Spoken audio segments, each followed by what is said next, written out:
21 anos de idade eu me caso com um rapaz que era um pequeno empresário da cidade, que tem uma história muito linda também. E os meus pais foram no meu casamento para não ficar feio para a sociedade, porque até então eles também não conversavam comigo ainda pelo fato de eu ter me apaixonado em Jesus. Meu casamento, então, meus pais foram.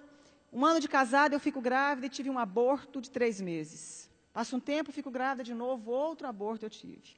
Descobriu que eu tinha falta de progesterona e que não conseguia engravidar, nem segurar gestação alguma sem remédio para engravidar. Então, eu tomo remédio, fico grávida novamente, e com 8 meses de gestação, então, eu tomo remédio, fico grávida novamente, e com 8 meses de gestação, justamente no dia que eu completo 24 anos de idade, nasce a minha primeira filha, Letícia, branquinha dos olhos azuis como o pai, linda. A minha mãe ainda era muito longe de mim, os meus pais não se aproximavam de mim pelo fato de eu estar apaixonada em Deus.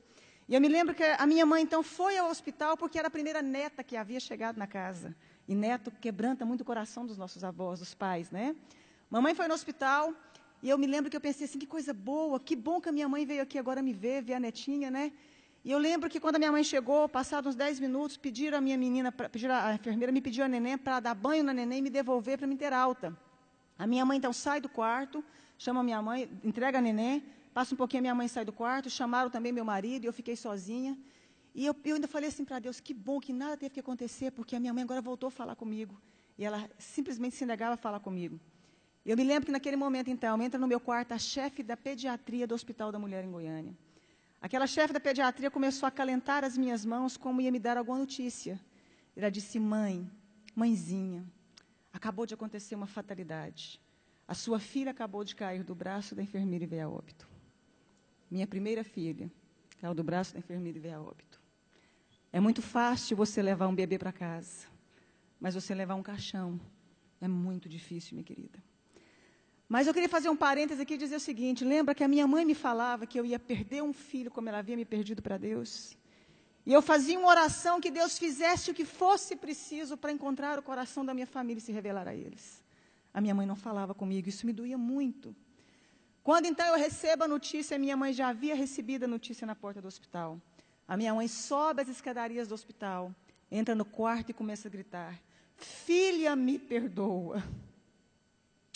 Filha, eu queria que você tivesse perdido um filho para as drogas, para o mundo lá fora, mas não nessa fatalidade. A minha mãe começa a abraçar as minhas pernas, beijar as minhas pernas. Mas foi a primeira vez que eu vi a minha mãe dizer que me amava. Foi a primeira vez que ela me deu colo. Foi a primeira vez que a minha mãe teve tempo de dizer que eu era especial e importante para ela. Foi a primeira vez que ela pôde ouvir porque eu havia escolhido caminhar com Jesus. E houve, então, ali um momento de restauração, de perdão entre eu e minha mãe. Os meus pais voltaram a falar comigo.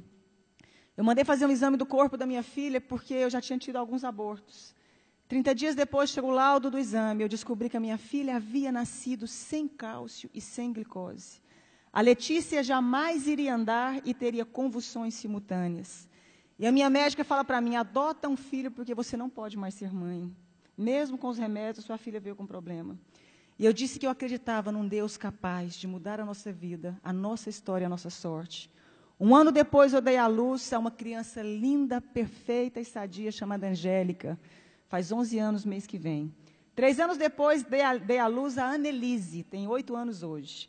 Mas 3 anos dei à luz ao Cirino Júnior. Todos perfeitos e sadios. Se eu acabasse aqui a minha história, você já poderia dizer que esse Deus é maravilhoso. Eu fui impedida de fazer faculdade porque eu apaixonei em Jesus. Eu lembro que eu escutava uma frase muito comum, que eu ia casar com um pé rapado e com Zé Ninguém. Com um homem sem futuro, porque não existiam pessoas prósperas no meio que eu convivia. Me casei com meu esposo, ele era um pequeno empresário de fato. Veio o plano real naquela época, os meus pais perderam tudo. A minha irmã, que doutorou na Itália, foi trabalhar, não deu conta de exercer a profissão dela. Os meus irmãos todos ficaram desestruturados junto com os meus pais. E Deus levanta o meu marido com grande prosperidade. Deus começou a honrar um rapaz que até hoje tem a 4ª série colegial. E é considerado o maior empresário no ramo de carro no estado de Goiás. Deus começou a honrar o meu esposo de uma forma sobrenatural. Eu que não tive como me formar, fazer o meu curso superior, comecei então a pedir a Deus que me ensinasse a mexer com o nosso ramo de atividade. Então comecei a trabalhar com carro com meu marido. Hoje nós temos um grupo de 4 empresas de carro, temos uma fábrica que eu desenho, sonho com os modelos das roupas, acordo e desenho, fabrico, tenho uma grife com meu nome. Né? E como se não bastasse, comecei a fazer programa de televisão falando de Deus, falando de como sai de crise, falando de como superamos os momentos difíceis da vida. E aí, autodidata ainda, Deus achou que não estava bom, me fez virar escritora. Tenho 35 livros escritos, 7 deles editados, né? E sou presidente também de uma ONG chamada Mulheres que Fazem a Diferença.